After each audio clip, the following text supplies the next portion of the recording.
Hi hello welcome to Telugu రాజ్యం. నేను మీ సంతోష్. మన ఇండస్ట్రీ పరంగా చూస్తే చాలామంది కామెంట్స్ చేస్తున్నారు. రీసెంట్గా తాప్సీ పన్ను కూడా కామెంట్ చేసింది. లైక్ ఎలా అంటే అవకాశం కోసం ఒకలా, అవకాశం వచ్చిన తర్వాత ఇంకోలా ఉంటుందని చెప్పేసి తాప్సీ పన్ను రీసెంట్గా కామెంట్స్ అయితే చేసింది. అసలు ఎందుకు చేసింది, ఎందుకు అలా చేయాల్సి వచ్చింది అనే విషయం పైన మాట్లాడడానికి మదర్ ఫౌండేషన్ చైర్పర్సన్ బుజ్జా సంధ్యారెడ్డి గారు మన ముందు ఉన్నారు. నమస్తే అక్క. నమస్తే తమ్ముడు. ఇప్పుడు నేను అనేది ఏంటంటే తాప్సీ అనే కాదు, ఎవరమైనా ఇండస్ట్రీలో కొన్ని అవకాశాలు రావాలనుకున్నప్పుడు మంచిగా ఉన్నప్పుడు అన్నీ బాగానే ఉంటాయి తమ్ముడు. ఎక్కడైనా బెడ్స్ కొట్టింది అనుకోండి, అప్పుడు ఆడపిల్ల వచ్చి బయటికి చెప్పుకుంది అనుకోండి, చెప్పొచ్చు అని మనం అంటాం. తర్వాత ఏమంటారు, అంతకుముందు ఎందుకు చెప్పలేదు ఇప్పుడు ఎందుకు చెప్తుంది అంటారు. రెండు మనమే అంటాం సమాజంలో. ఆడపిల్ల సిగ్గిడ్చి చెప్తేనేమో సిగ్గిడ్చి చెప్పింది అంటారు, చెప్పకపోతేనేమో చెప్పొచ్చు కదా, చెప్తే సమస్యకు పరిష్కారం ఉంటుంది కదా అంటాం. ఈ ఆడపిల్ల కూడా నాకు తెలిసి తన మీద తన నింద మోపుకోదు. సో నేను అనేది ఏంటంటే అవకాశాల కోసం మనము ఒక మాట, అవకాశాలు అయిపోయిన తర్వాత ఒక మాట అనేది ఏదేం జరిగినా మనకే ఇబ్బంది. కాబట్టి మనము ఒక జాబ్కి వెళ్ళేటప్పుడు, ఒక ఇండస్ట్రీకి వెళ్ళేటప్పుడు, మనం బయటికి వెళ్ళేటప్పుడు, ఒకరింటికి వెళ్ళేటప్పుడు టోటల్గా అవగాహన రావాలి. ఆ సమస్య మీద కానీ ఏదైనా మాట్లాడనీకి వచ్చినా, సమాజంలో జరుగుతున్నప్పుడు అవగాహన లేకుండా మనం బయటికి వెళ్ళినాం అనుకోండి, ఇలాంటి పరిస్థితి ఎదురవుతాయి. సరే, ఆమె ఎన్నో సినిమాలలో నటించింది, వాళ్ళకు మరి ప్రాబ్లమ్స్ రాలేదేమో, ఇప్పుడు ప్రాబ్లం వచ్చింది. కొంతమంది మంచిగా చెప్తున్నారు కామెంట్స్, కొంతమంది చెడుగా చెప్తున్నారు. కాబట్టి సమాజంలో రెండు బ్యాలెన్స్ చేసుకోవాలి. తన ప్రాబ్లం వచ్చినప్పుడు మనం అది చేసుకోవాలి. ఇండస్ట్రీలో కూడా అట్లా ఉన్నారు. ఇప్పుడు అలా అని చెప్పేసి ఇండస్ట్రీ మొత్తం చెడ్డదని మనం అనుకోలేము. ఎందుకంటే ఇండస్ట్రీ వల్ల ఎంటర్టైన్మెంట్ ఉంది, అన్ని మంచిగా ఉన్నాయి. కొంతమంది ఉంటారు, కొంతమంది ఏమైందంటే ఈ సోషల్ మీడియా ప్రభావం వల్ల వ్యూవర్షిప్ పెరగాలి. మీకు ఇంకొక పెద్దది ఏంటంటే మంచి ఎక్కువ చూపించట్లేదు. మంచి చూపించినా కూడా మీకు వ్యూస్ రావట్లేదు. నేను చాలా అబ్జర్వేషన్ చేసిన, చెడు మాట్లాడమనుకోండి, ఇట్లా గ్రాఫ్ లేచిపోతే అవతల నోడి పుచ్చిపోతున్నాడు, ఇక నేను వైరల్ కావాలి అని. అది కరెక్ట్ కాదంట నేను.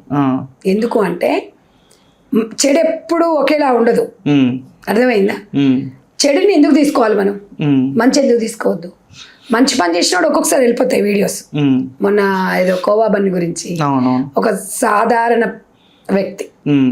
సో ఇంకా అది చిన్న కుటుంబము, అది మానవత్వంతో మాట్లాడేది తప్ప దాన్ని రాజకీయాలు చేసి, దాన్ని అది చేసి, ఏదో చేసి, సరే ఎవరు అభిప్రాయాలు ఏం చేసినా నేనైతే మానవత్వంతోనే స్పందించి డెఫినెట్గా. ఎందుకంటే నాకు ఒక బాధ అనిపించింది, వాళ్ళలో ఒక మానవత్వం కనిపించింది.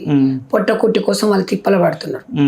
అది చాలా దగ్గర జరుగుతుంది నాన్న. ఇప్పుడు పావు బాజీకి కూడా అదే వాడతారు, పావు బాజీ అదే బన్ను. నేను కూడా ఒకసారి అది ప్యాకెట్ చాలా టేస్టీగా ఉంటుంది తెలుసా అది. అది పావు బాజీ నేను ఇది అన్న తర్వాత ఒకసారి నేను ఇక్కడ షాప్లో చూసా. అది ఎంత ఉంది మా అంటే 24 రూపీస్ ఉంది, దాంట్లో 10 పీసెస్ ఉన్నాయి. మరి అట్లా చూస్తే నీకు 3 రూపాయలు 4 రూపాయలు పడుతుంది. దాంట్లో ఏముంది, వాళ్ళ ఇంట్లో దాంట్లో ఇంత చక్కెర అదంతా కలిపి బల్క్గా తీసుకున్నాం అనుకో, అందులో ½ పీస్ చేస్తున్నాడు. దాన్ని మనము ప్రతిదీ రాజకీయమే. అదే ఇప్పుడు తినేటోడు తింటాడు, నీకు ఇష్టం లేనిది. ఇప్పుడు కొంతమంది వచ్చేసి నీకు ఇష్టం లేదంటే నేను ఇప్పుడు అన్ని ఇంత పెద్ద కాంప్లెక్స్లు అన్నీ ఉన్నాయి మీ దాంట్లో, డబ్బులు ఉన్నాడు పోయి కొనుక్కుంటాడు. లేనోడు అని చెప్పేసి మనకు లేదు అని చెప్పేసి మనం ఏదో వేసి పడొద్దు. మనం వాళ్ళు పొట్టకుట్టి కోసం ఏదో చేసుకుంటున్నారు, వాడు ఒక్కడే ఏదో చేస్తున్నట్టుగా ఫీల్ అయిపోతా ఉన్నారు. నేను అనేది ఏంటంటే ఒకసారి ఒక పదాన్ని 100 సార్లు మాట్లాడినాం అనుకోండి, అది అబద్ధం కూడా నిజమైపోద్ది. నిజంగా కూడా అతను అలాగా చనిపోయినట్టున్నాడు. ఈ కోవా బన్ను గురించి వాళ్ళ యజమాని ఎవరు ఉన్నట్టున్నారు కదా. సో మొత్తం మీద అయితే నేను అనేది ఏంటంటే మానవత్వంతో ముందుకు పోవాలి, ప్రతిదీ రాజకీయం చేయకూడదు. ఎవరి విలువలు, ఎవరి మతాలు, ఎవరి వాళ్ళని గౌరవించుకోవాలి. ప్రతి మనిషిని మనం ప్రేమించుకోవాలి. ఈ మతాలు, కులాలు ఇవన్నీ కూడా నా వ్యక్తిగత విషయం, ఇది నేను చెప్పడం. ఇది నేను యాజ్ ఒక ఉమెన్ గా నా అభిప్రాయం, సమాజంలో నేను ఉంటున్నాను కాబట్టి అని చెప్తున్నాను. కాబట్టి నేనైతే ఒక మానవత్వంతో నేను వల్లినైతే నేను చాలా ఫీల్ అయ్యా. అతను కుటుంబం కోసం పడే ఆరాటం కానివ్వండి, ఎక్కడి నుంచో వచ్చి అంటే అక్కడికి చాలా మంది ఎక్కడి నుంచో వచ్చి షాప్స్ పెట్టుకున్నారు. సమ్మక్క సారక్క అంటే పెద్దది కదా. సో ఎక్కడి నుంచో వచ్చాడు, ఎక్కడి నుంచో చేశాడు, కానీ ఎక్కడి నుంచో మన భారతదేశమే కదా.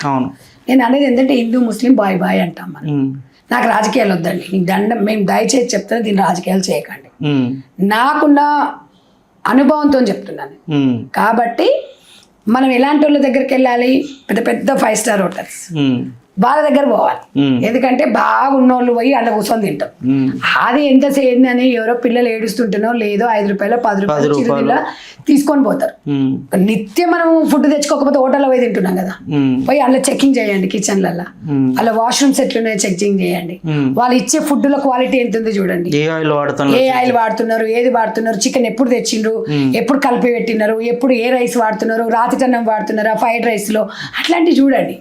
పెద్దల మీద చూపెట్టలేరు మరి పెద్దల మీద చూపినప్పుడు రాజకీయాలు చేయద్దు ఇవి. నేను అనేది ఏంటంటే చిన్నల పైన అంటే చౌకగా ఇందాక ఉంటారు మీరు అన్నారు కదా రేటింగ్ కోసము అని అంటే, ఆ, నేను అన్ని ఛానల్ చెప్పట్లేదు. ఉమ్, ఇవాళ ప్రతి ఒక్కరు కూడా మైక్ ఉంది కదా అని చెప్పేసి అని కాదు, ఉమ్, మీరు చెయ్యండి. మీరు జర్నలిజంలో మంచి చూపించండి, ఉమ్, మంచిని ఆదరించండి. ఉమ్, కానీ ఒక ఎదుటి వ్యక్తిని కూడా మనం అర్థం చేసుకోవాల్సిన అవసరం అయితే సమాజం మీద ఉంది. ఉమ్, కాబట్టి మీరు ఇందాక ఏం అడిగారు నన్ను, ఉమ్, తాప్సిది. అంటే ఏదైనా అలా ఉంటుంది అనమాట. ఇప్పుడు సినీ ఇండస్ట్రీలో కూడా ఉమ్, కొన్ని చెప్పుకుంటే ఒక బాధ, చెప్పుకోక ఒక బాధ, ఉమ్, ఆఫర్స్ రాకపోతే ఒక బాధ, ఆఫర్స్ వస్తే ఒక బాధ. ఉమ్, కాబట్టి ఏదేమున్నా కూడా ఉమ్. ఒక ఆడపిల్ల జీవితం అయితే వ్యర్థం, ప్రశ్నార్థకం. అండ్ అక్క ఇది అడగొద్దు అనుకుంటున్నా కానీ ఉండలేకపోతున్నా అడగకుండా. కేసు విషయం ఎంతవరకు వచ్చింది అక్క? అనసూయ అది మీది కేసు అంటే ఏముంది తమ్మి, 41 ఏదో పెట్టినట్టున్నారు. అది పెద్దగా ఏముంది, దానికి వివరణ ఇవ్వాలని చెప్పారు. ఉమ్, వివరణ ఇచ్చేది ఏముంది, ఆమె మాట్లాడిన వీడియోసే వివరణ. ఉమ్, ఆమె వీడియోస్ చూపిస్తాం, దానికి మేము మాట్లాడాం, ఉమ్, దట్స్ ఆల్. ఉమ్, అది పెద్ద సమాజంలో అది పెద్దగా దాని గురించి నేను భయపడాల్సింది లేదు, ఉన్నది లేదు. ఇప్పుడు ఆ కేసు పెట్టినంత మాత్రాన నేను మాట్లాడకుండా ఉంటానా? ఖచ్చితంగా మాట్లాడతారు. ఖచ్చితంగా ప్రశ్నిస్తా. సమాజంలో ప్రజల వైపు అనేటి ప్రశ్నించే గొంతు ఉండాలి. అవును. కాబట్టి మదర్ ఫౌండేషన్ నుంచి స్పందించిన, 100% స్పందిస్తా. రేపు ఏదైనా సినిమా ఇండస్ట్రీలో కూడా సినిమాలు బాగా తీయకపోతే 100% స్పందిస్తా. సమాజానికి ఒక మంచి మెసేజ్ ఇస్తే మెచ్చుకుంటా, ఈ సినిమా ఇచ్చింది అని. నేనే అన్ని తానే ముందు, అన్ని మేమే ముందుంటాం. మీరు సమాజానికి చెత్త ఇచ్చిరనుకో, చెత్తనే ఇస్తాం మీకు. కాబట్టి ఏదేమైనా సమాజం మీద సినిమా ప్రభావం చాలా పడుతుంది ఇవాళ రేపట్లో. పిల్లల మీద సోషల్ మీడియా ప్రభావం ఎంత పడుతుందో సినీ ఇండస్ట్రీలో కూడా అది పడుతుంది. కాబట్టి మంచిది డైరెక్టర్లు కూడా నేను ఫస్ట్ నుంచి చెప్తున్నా, మంచి సినిమాలు తీయండి, సమాజానికి ఉపయోగపడే సినిమాలు తీయండి, కుటుంబంతో ఫ్యామిలీ అందరు కూర్చొని ఎంజాయ్ చేసే సినిమాలు తీయండి. మావి చిగురు, శుభలగ్నం సినిమాలు మెసేజ్లల్లా అప్పుడు భర్త నమ్ముకుంటుంది అని చెప్పేసి ఒక అది, తర్వాత ఆ సాంగ్ లో చిలక ఏతోడి ఎంత మీనింగ్ ఉంది అందులో. అంటే కొన్ని మంచి మంచి సినిమాలు, జయసుదయ్, శోభన్ బాబు, గోరెంటాకు సినిమాలు, కృష్ణ సినిమాలు ఎంత బాగున్నాయి తెలుసు. ఇప్పుడున్నాయి తమ్మి అట్లాంటి సినిమాలు చూద్దామంటే అసలు ఎక్కడ లేదు. ఆ హీరోయిన్ పేరు గుర్తుంటలేదు, ఆ సాంగ్ లో లిరిక్ కూడా గుర్తుంటలేదు. నేను అనేది ఏంటంటే అట్లా ఎవరైనా నుండి ముందుకు వచ్చి మంచి సినిమాలు తీస్తే ఆదరించవచ్చు, అభిమానించవచ్చు అనేది నా ఆరాటం.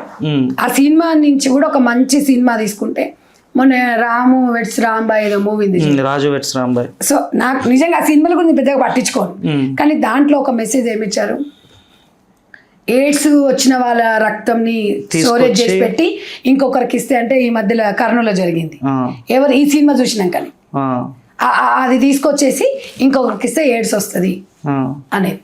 మరి ఇది ప్లస్ జరిగిందా అంటే అన్ని జరుగుతాయని కాదు, కానీ ఎగ్జాంపుల్ చెప్తున్నా, మైనసే కదా. అది ఎంత క్లియర్గా చూపించారు, లాస్ట్కు బిడ్డను ఒక ఎయిడ్స్ ఇంజెక్షన్ ఇచ్చి చంపించి.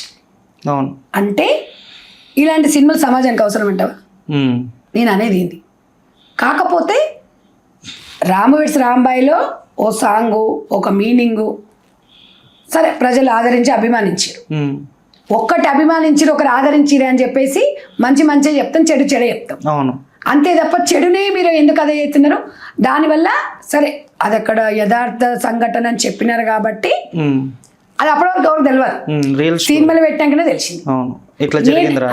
అయితే కొన్ని మూవీస్ వస్తున్నాయి ఇప్పుడు, ఆ మూవీస్ లో వాళ్ళు ఏమంటున్నారు తెలుసా, మేమున్నదే తీసామండి, మేము జరిగిందే చెప్తున్నామండి, 2 గోడల మధ్యలో జరిగిందంటే జరిగిందేందో జరిగి అప్పుడు తక్కువగా నష్టం జరుగుతుంది. ఆ చెత్తను తీసుకొచ్చి పబ్లిక్ లో పెడితే ఎక్కువ నష్టం జరుగుతుంది. కాబట్టి కుటుంబ బాధ్యతలు విలువ తెలిసినోడు ఎవడు కూడా అలాంటి చెత్త సినిమాలు తీయడు.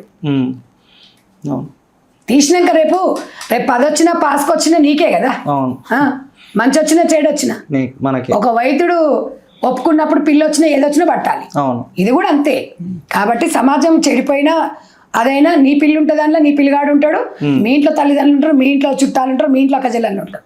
నిర్మాతలు, ప్రొడ్యూసర్సు, డైరెక్టర్సు వీళ్ళందరూ బిజినెస్ కోసమో డబ్బుల కోసమో దయచేసి ఆలోచించకండి. మంచి మంచి లైవ్ స్టోరీస్ ఉన్నాయి, సక్సెస్ఫుల్ స్టోరీస్ ఉన్నాయి, అలాంటి మూవీస్ తీయండి. 100% అలాంటి సినిమాల కోసం ఎదురు చూస్తున్నారు. లేడీస్ పోయి ఒక సినిమా చూద్దాం భర్తతో అంటే చూసే పరిస్థితిలో లేదు. ఎందుకంటే అందులో వచ్చే సీన్స్ పక్కనున్న వాళ్ళు మా లేడీస్ని ఏ రకంగా అనుకుంటారో అట్లా ఒక బాధ.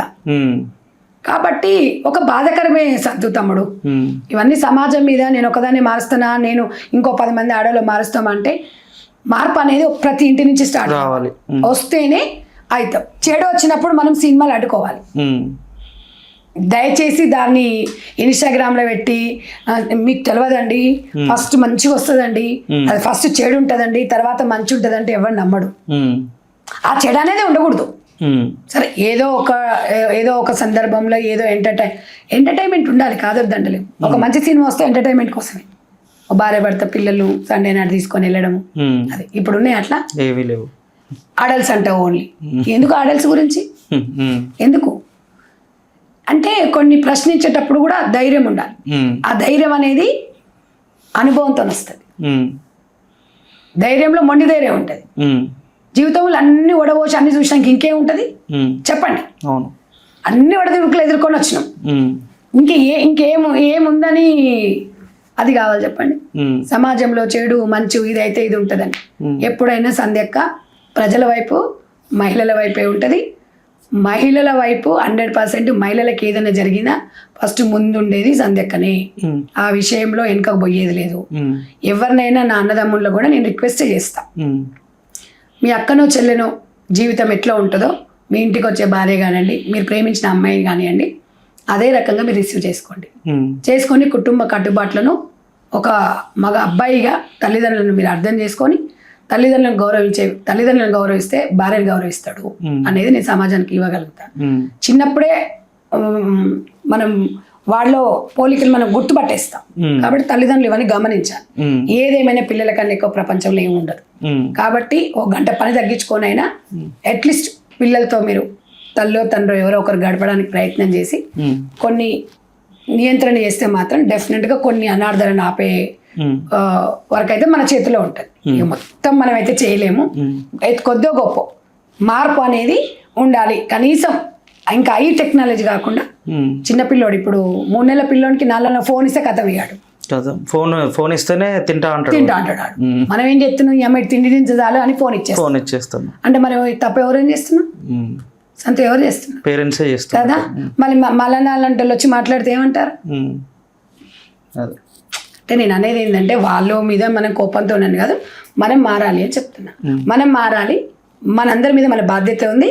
మీరు మగవారితో సమానంగా హ్యాపీగా అన్ని రంగాలలో దూసుకుపోవాలి. అప్పుడే ఆడపిల్లకి ఒక అందం అనేది ఉంటుంది. కాబట్టి ఆడపిల్లనే. మనని మించిన వాళ్ళు ఈ ప్రపంచంలో ఎవ్వరు లేరు. భూదేవంత ఓర్పు ఆడపిల్లకు ఉంటుంది. కాబట్టి ఆడపిల్ల గొప్పతనం గురించి కవులే వర్ణించలేకపోయింది. అక్క మదర్ ఫౌండేషన్ అదే వింటున్నాను, అసలు ఏంటిది అక్క మదర్ ఫౌండేషన్ అంటే mother educational and rural development society మాది 2003లో స్థాపించాం. ఆల్మోస్ట్ 23 సంవత్సరాలు 3 లక్షల మంది మహిళలకి ఉచితంగా మనము టైలరింగ్ లో శిక్షణ కార్యక్రమాలు స్టార్ట్ చేశాము. సో అయితే మీ ఛానల్ ద్వారా మీ పర్మిషన్ తీసుకొని ఒకటి చెప్దాం అనుకుంటున్నాను. ప్రతి వాళ్ళు నిన్న చాలా మంది అడుగుతున్నారు, మేము నేర్చుకుంటాం అంటే నేను ఒకటే చెప్పదలుకున్నా.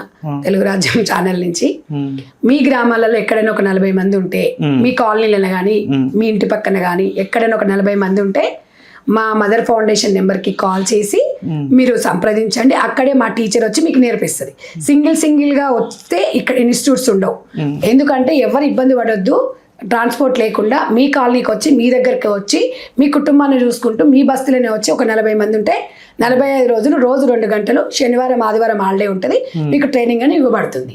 కాబట్టి మహిళలకు చైతన్యం రావాలి, భర్తతో హ్యాపీగా ఉండాలి అంటే ఒక మహిళ టైలరింగ్ నేర్చుకుంది, మా ఆవిడ మంచి నేర్చుకుంది, కష్టపడుతుంది అనేది ఒకటి కల్పించాలి భర్తకి.